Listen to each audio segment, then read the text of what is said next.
what I hear from my colleagues in this hearing is more chaos, an appetite not for solutions, but an appetite to pander to grievances. They don't want to solve the problem. That's not worth anything to them politically. They want to stoke fear. When the Border Patrol seizes fentanyl at the border, God bless them, thank them for doing that. They don't celebrate the Border Patrol.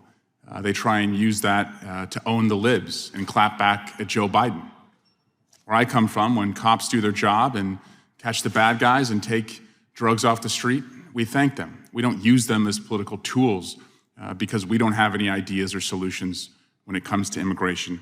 When they say we are a country of open borders, that doesn't recognize the thousands of Border Patrol agents who work on the border, work hard every day, and are trying to make sure we can secure the border. But what it does is it invites people to believe that the borders are open, and it invites more immigration to our country. Again, they don't want to solve this problem. If they wanted to solve this problem, they would have brought to the floor the comprehensive immigration bill from 2014, where 68 Republican and Democratic senators voted to secure the border, to put 20,000+ more border agents on the border, to have a pathway for earned citizenship, to take care of the dreamers who came here by no fault of their own. Republicans and Democrats voted for that. They walked away from it. And so this is really just more border theater, not border solutions. That was Congressmember Eric Swalwell, Democrat from California, and I'm Ben Meiselas from the MeidasTouch Network. Let's show you some of the developments at these hearings that were held in the House of Representatives. These are hearings where the MAGA Republicans just expose how incompetent they are and how dangerous they are, and where Democrats have pushed back with some great messaging, like what you just saw from Congressmember Eric Swalwell. And it's not just messaging, it is the actions and conduct behind that great messaging that I think has been a powerful combination for the current Democratic Party. Here is MAGA Republican Lauren Boebert talking about a, quote, fun little story that she wanted to share during this hearing. Play the clip. But do you see that patients leave their prescriptions at pharmacies because they can no longer pay for it? They absolutely do in my pharmacy, yes. That happens more than should make anyone comfortable. I actually have a fun little story. My staff is probably going to talk to me about this later, but I left a prescription at a pharmacy once. I went to get birth control, and I was there at the counter and went to pay for it, and the price was very, very high. I said, wow, is this a 3-6-month prescription? No, ma'am, this is 1 month. And I said, it's cheaper to have a kid.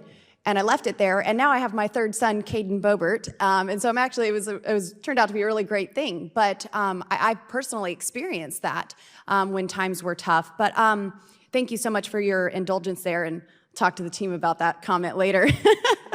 As AOC pointed out on her Twitter account, what makes what Lauren Boebert just said even more egregious is Lauren Boebert has voted against making contraception accessible for people. And so not only what is Lauren Boebert saying just completely false, but she has voted against making contraception accessible and affordable. Here is AOC from the hearing as well. Play this clip. Thank you for this hearing, Mr. Chair. I think it's incredibly important that we tackle these issues substantively, and I've been very surprised to hear some of the commentary across the other side of the aisle. I heard earlier Republicans saying someone should go to jail for how expensive some drugs are in this country, and I thought I saw a pig flying across the ceiling of this committee room. But where there is common ground, I think we should pursue it, and we should pursue it aggressively.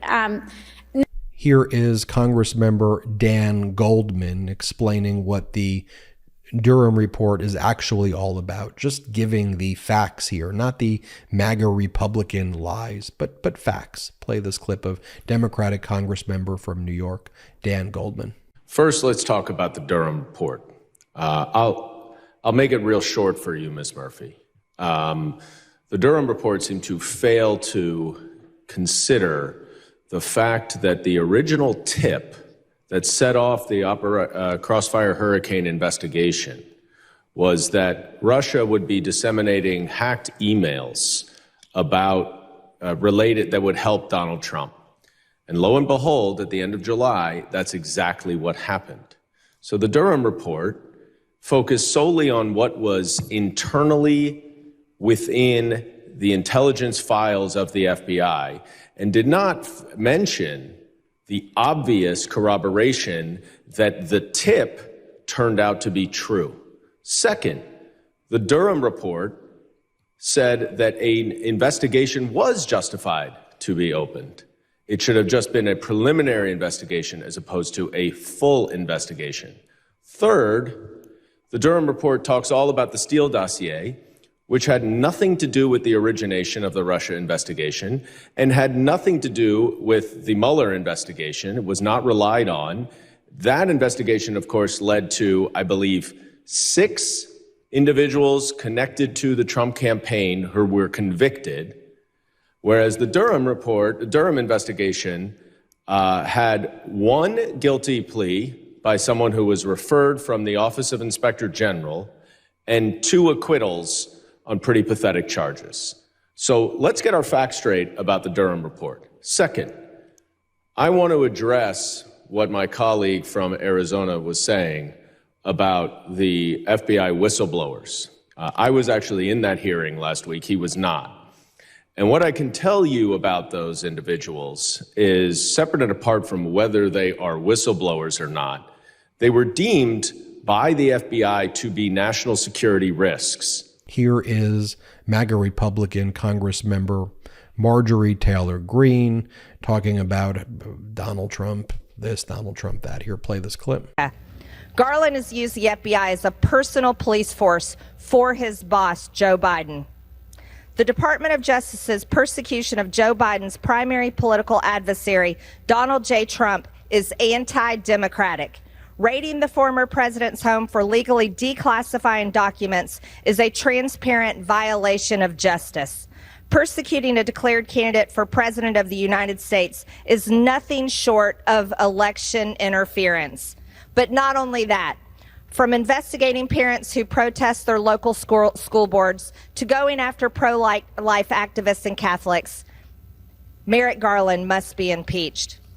What's up, Midas Mighty? Now let's take a quick break to talk about our next partner, Masterworks. As per usual, the economy was also a huge topic for the day, and why wouldn't it be? It's changing faster than ever and demanding we all adapt to keep up. In fact, a stunning survey revealed that over half of Americans making 6 figures now live paycheck to paycheck. Now, even though Goldman Sachs is saying that classic investments are headed nowhere for the rest of the year, other markets are rising to fill the gap, creating incredible opportunity among the chaos. Because even if conventional markets are flatlining this year, other assets don't have to do the same. I actually spent a lot of time digging into this, and according to a recent report by Citibank, the asset with the lowest correlation to the stock market of any major asset class was, get this, art. It turns out contemporary art prices have outpaced the S&P's 500 return for the last 26 years by 131%.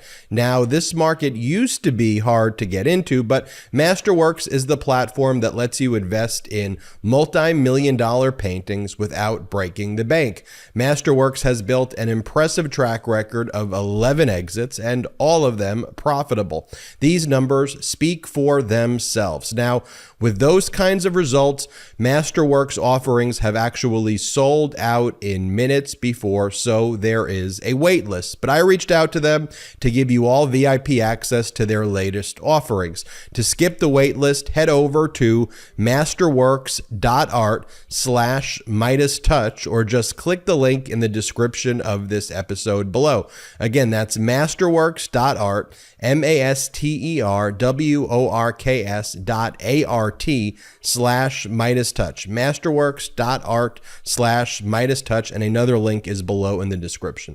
Now, back to the video. Here is MAGA Republican Lauren Boebert on the Bannon show, just completely lying and spreading again. It's always conspiracy theories with these people. And here she is saying that the debt default is not real, and that show us evidence that the debt default is real, despite the fact that the Secretary of the Treasury, Janet Yellen, has detail this. I mean, everything with these MAGA Republicans is just some completely deranged conspiracy. It is incomprehensible. Play this clip. Do people in your district agree with that? Would they like to see what this financial crisis is about? Absolutely. This federal government needs to be much more transparent than it's been in the past. I'm grateful that we have the gavel to have actual oversight, but there has to be transparency for the American people rather than just gaslighting on media all the time and on the news all the time. That's all that has been taking place for years now. The American people are kept in the dark about what's really going on. They get talking points fed to them by the DCCC and by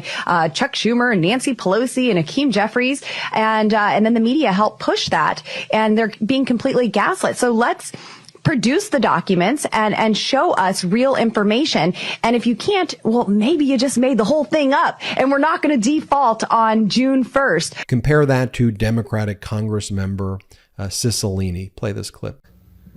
I come from a state whose motto is hope.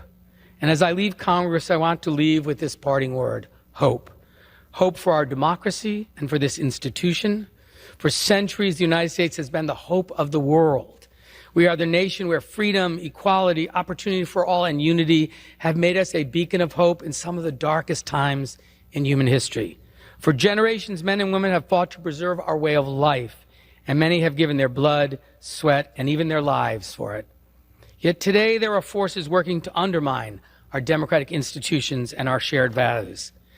This institution has the sacred responsibility to honor the sacrifices made by so many in the work we do every day, in the way we treat one another as colleagues, and in our commitment to let truth, not fear, reason, not extremism, and respect for all, not division, lead our every effort. Our unity as a nation and the ability of our democracy to withstand the test of time depends on the resolve of this institution, those who serve in its halls, and the people whose votes are their voice in this government to keep that hope alive. And so with that, I once again extend my deepest gratitude to the people of Rhode Island for giving me the greatest honor of my life, the opportunity to represent you for the past 12 years here in the Congress of the United States. May God bless you and protect you.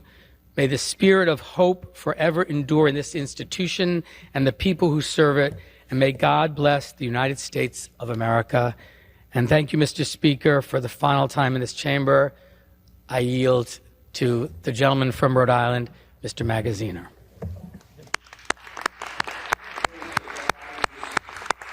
Under the Speaker's announced policy of January 9th. And then to compare that clip to MAGA Republican Bob Good, who barely lets Katie Tur get in a word here in this interview with MSNBC. And again, they just lie. Everything is a lie. Look, the deficit under Donald Trump increased by about $7 trillion. That's just a fact. 25 to 30% of all debt in the history of the United States was created under Donald Trump. Here, just with that context, play this clip. Path to fiscal responsibility. Let me ask you, the Biden-Schumer position is only supported by 20% of Americans. Let me ask a question in here. I know you said that you would have voted for the Trump tax cuts. Would you vote to extend the Trump tax cuts? Oh, absolutely, because the CBO again, says that is incentivizing. That's incentivizing the right things. The CBO says, that is key to that would add $3.5 trillion to the deficit. We cannot sustain the 1 to 2% anemic Biden growth. We got to get back to 3 to 4%, the Trump growth patterns that was fueling our economy previously. So it's growth as well as cuts that'll get us on a path to fiscal stability. Let me ask you a question about the deficit, though. If you are going to vote to extend those tax cuts, that's a $3.5 trillion add to the deficit per the CBO. That is a big addition. If you want to cut spending and you want to get us on a path to a balanced budget,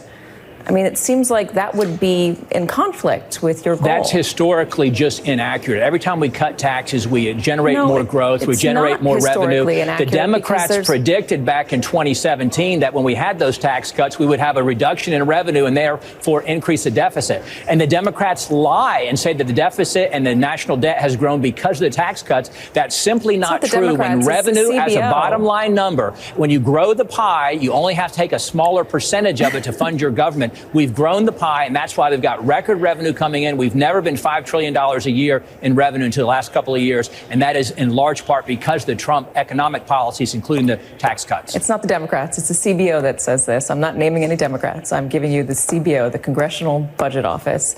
Congressman, thank you so much for joining us. We do appreciate your time and do appreciate you joining us.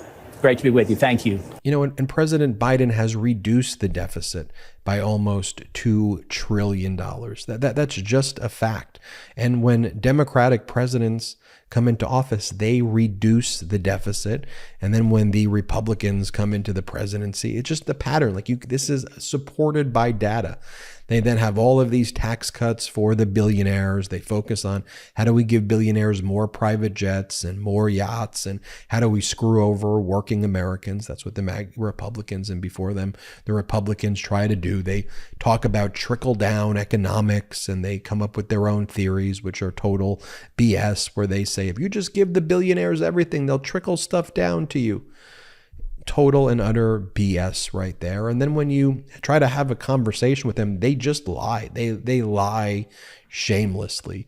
And so it's just incumbent upon all of us to just look at, here's what the Democrats are saying and doing. Okay. Here's what the Republicans are saying and what they're doing. And just really, I know MAGA Republicans like, we do the research. No, you really don't. You listen to whatever lies are being spread in an echo chamber. Just focus on the facts and follow the data.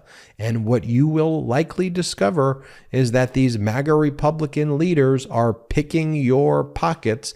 They're just working for billionaires and Donald Trump. That's it. And likely screwing you over at the end. Not likely, almost certainly screwing you over. So those are the videos. That's what went down in the House of Representatives and during these hearings. I am proud of the way the pro-democracy community, which is embodied in the modern day Democrats, though, are acting and messaging. I'd love to hear your thoughts. I'm Ben Meiselas from the MeidasTouch Network. Hit subscribe.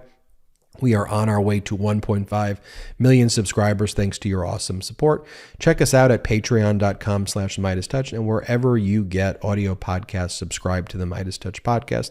We're on our way to 1.5 million subscribers on YouTube. We're building a nice audience on our podcast thanks to you. Check us out at Patreon. And again, thank you so much. Hit subscribe on our YouTube. Hey Midas Mighty, love this report? Continue the conversation by following us on Instagram at MeidasTouch to keep up with the most important news of the day. What are you waiting for? Follow us now.